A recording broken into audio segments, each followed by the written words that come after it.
But all right, so what we're going to do now is we're going to add the chicken broth to it. And I just want to use about 2 cups of that. Again, I have an organic version here that I like, right? I got this at Aldi's. So I'm going to add about 2 cups of that. Again, we're eyeing it out. Let that get down in there. Okay, about 2 cups of that. And you want to save some because again, while it's cooking, if this is the broth that I'm using, the liquid I'm using, so while it's cooking, if I need to add more broth to it, then I can do that because I have some. I'm going to add diced tomatoes, which I have here. All right, with the juice. Okay, I'm not taking the juice out of these.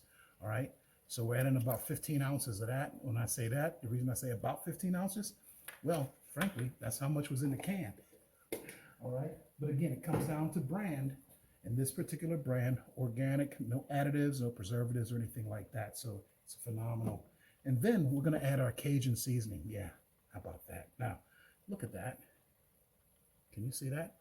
I made this. All right, it has onion powder, garlic powder. It has paprika. It has oregano, thyme, Himalayan pink salt, black pepper, white pepper, and cayenne pepper. Okay, so I make my own Cajun seasoning. Again, I'm an advocate for whatever flavors you want. Don't buy a packet. Don't do that. Make it yourself. It's less expensive and it's healthier for you. It doesn't have chemicals, right? And so we're gonna go ahead and add all of that. All of them is about 2 tablespoons a piece, something like that, 1 to 2 tablespoons. But we're gonna add that all in there as well. Okay, so get that in there. Looks like a lot of seasoning, but that's because it's a lot of seasoning. No way to get around it. It's a lot. But again, we're going for a flavor profile here with these peppers and onion and sausage. I added the chicken to this recipe. That was something that wasn't in the original recipe, but I added chicken to it because I like chicken, you know. I like chicken. What can I say? My earbud fell out there. Forgive me. All right, so, all righty. So that's in there. I've got it nice and stirred, right? And we're going to cover that first before the wine part, all right? And you'll see why here. Okay, but we're going to go ahead and cover that. Turn the heat down to a medium heat, okay?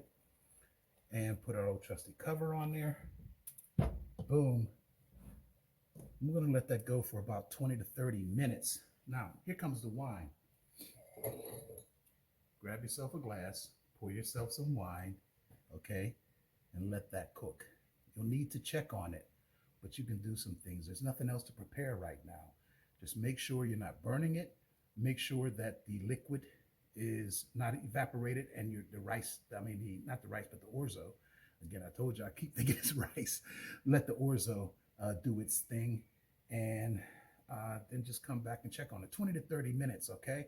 So with that said, I'm gonna have some of this Pinot Noir. It's my favorite. All right, so it's been cooking for about 20, 23 minutes, okay?